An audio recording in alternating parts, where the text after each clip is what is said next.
Berkaitan dengan surat An-Naml, surat An-Naml ini turun menjelang hijrahnya Nabi Muhammad SAW ke Madinah, dan kita tahu Al-Quran adalah petunjuk yang Allah Subhanahu wa Ta'ala berikan untuk membimbing setiap gerak langkah dari Nabi Muhammad SAW. Maka jelas ada kaitan yang sangat luar biasa antara Al-Quran yang diturunkan dengan kehidupan Nabi SAW di zaman itu.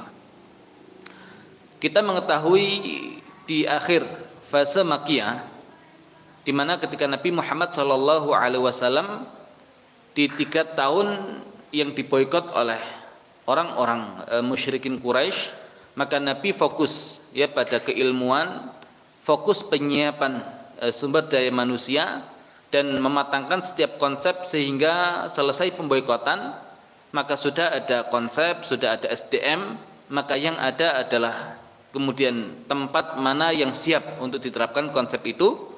Maka ketika Mekah sudah tidak kondusif, beliau tawarkan kepada orang-orang Taif yang juga sama, tidak diterima karena ada hubungan antara Taif dengan Mekah.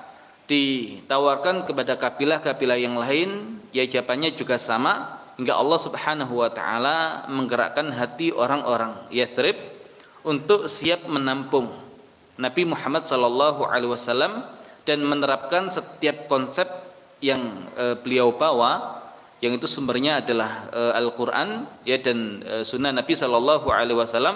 Dan kita tahu betapa dahsyatnya nanti peradaban yang dibangun oleh Nabi Muhammad SAW dengan para sahabat di fase Madaniyah.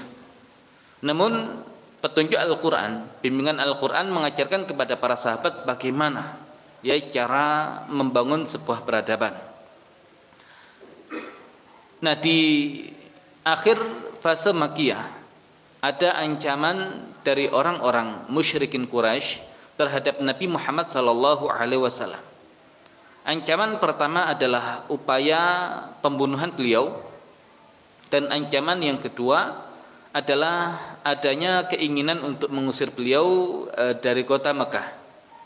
Nah, ini yang memberatkan Nabi Muhammad SAW. Kenapa? Karena Mekah adalah tempat kelahiran beliau, tempat di mana beliau tumbuh menjadi seorang yang dewasa dari mulai dilahirkan. Kemudian tempat di mana beliau memulai gerakan dakwahnya. Namun memang ada fase di mana seseorang ketika membangun sebuah peradaban, dia harus meninggalkan tempat kelahirannya, walaupun yang demikian adalah berat. Dan bahkan Nabi mengatakan, wahai Mekah, seandainya kaumku tidak mengusirku, maka aku tidak akan pernah meninggalkanmu. Namun apa yang kemudian Allah Subhanahu wa Ta'ala tetapkan adalah sebuah kebaikan, dan di samping itu juga ada ancaman pembunuhan kepada Nabi Muhammad SAW. Nah, sehingga surat An-Naml turun di masa-masa yang demikian, sehingga dari situ nanti banyak pelajaran yang Allah hadirkan sebagai sebuah bimbingan untuk Nabi Muhammad SAW dan juga para sahabat untuk mengarungi kehidupan yang baru di fase Madaniyah.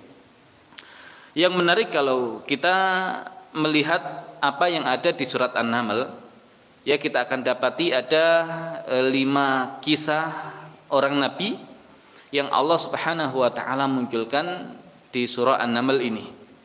Yang pertama adalah kisah Nabi Musa alaihissalam, yang kedua adalah kisah Nabi Daud alaihissalam, dan yang ketiga adalah kisah Nabi Sulaiman alaihissalam. Dan kisah inilah yang nanti banyak dibahas di surah An-Naml. Kemudian nanti ada kisah Nabi Saleh alaihissalam, dan yang terakhir adalah kisah Nabi Lut alaihissalam. Pertanyaannya, kenapa surat An-Naml hanya mengkisahkan kisah 5 orang nabi ini, tidak mengkisahkan kisah-kisah yang lain? Dan kenapa kemudian urutannya itu dimulai dengan kisah Nabi Musa alaihissalam, kemudian baru kisah Nabi Daud alaihissalam, kisah Nabi Sulaiman alaihissalam, kisah Nabi Saleh alaihissalam, dan yang terakhir kisah Nabi Lut alaihissalam? Karena secara urutan waktu jelas tidak berurut, ya, karena yang lebih dulu secara masa adalah Nabi Saleh alaihissalam, baru kemudian Nabi Lut alaihissalam, setelahnya baru Nabi Musa alaihissalam, kemudian Nabi Daud alaihissalam, dan yang terakhir baru Nabi Sulaiman alaihissalam. Jadi seakan ada dua potongan besar, ya, dua pembahasan besar, di mana dari dua pembahasan ini nanti tema yang ada di surat An-Naml bisa kita bedah. Ya, jadi kalau kita urutkan Saleh, kemudian Lut, Musa, Daud dan Sulaiman, maka ketika antara Nabi Lut dan Nabi Musa ini dipotong, ya, maka setelahnya potongan kedua itu diletakkan di pertama, dan potongan yang pertama diletakkan di urutan yang kedua.